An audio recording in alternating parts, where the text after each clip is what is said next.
from the top looking down. It's a pretty good drop there. I don't know exact feet. But it's quite a ways.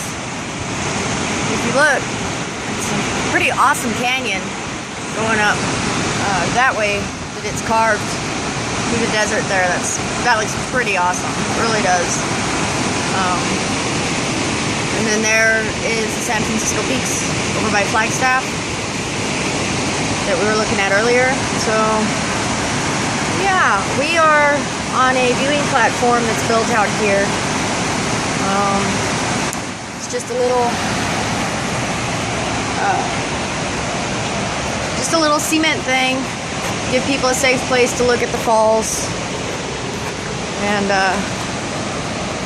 stuff. That's my son. So yeah, pretty cool. I'll be back.